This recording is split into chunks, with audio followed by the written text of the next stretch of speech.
So people tried really hard to identify who have been these dudes who were ordinary concerned citizens who were cutting the ribbons in the courtyards. And they came up with very interesting results. Apparently, the people in this group resemble very much people like Dmitry Baskov, who is the president of the Ice Hockey Association in Belarus. Ah, very interesting. He's very close to Lukashenko personally. He is training his ice hockey team, and Lukashenko is very fond of ice hockey and very proud of this team. One of Lukashenko's son is playing in this team.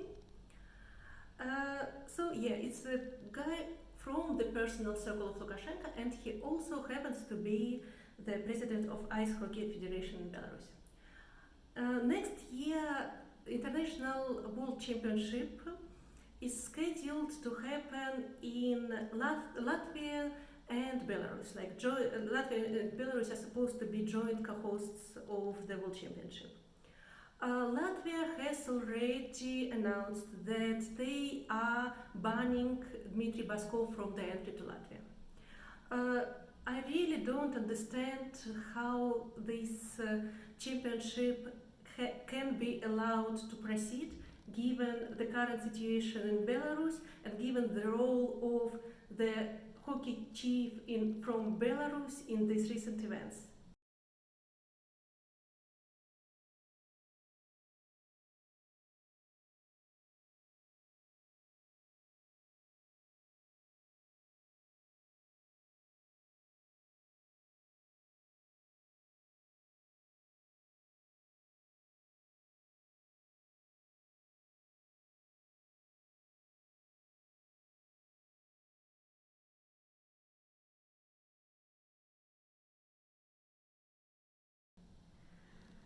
This is almost stunning. I mean, you think of people acting like the mob.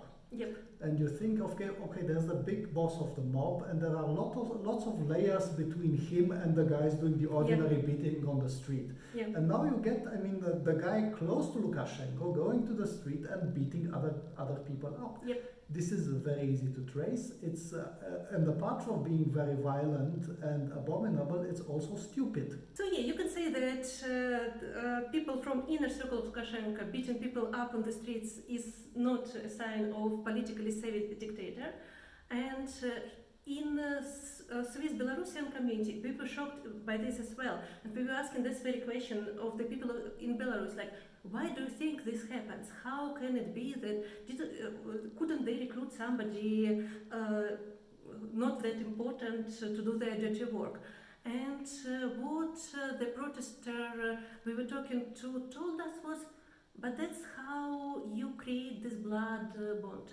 That's how you make sure that these people are going to remain loyal to you no matter what. They are now touched by blood. They now have this blood on their hands.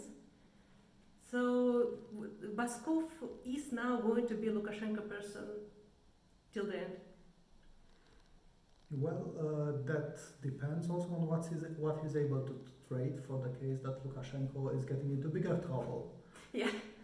Yeah, I guess at some point all these people can be bought, but it will be tricky. It will be really tricky, because we also were talking to these protesters about what you guys think, what can be done to bring reasonable people in the police forces to the side of protesters, because obviously the current situation is not sustainable, and that deadlock has to be broken somehow.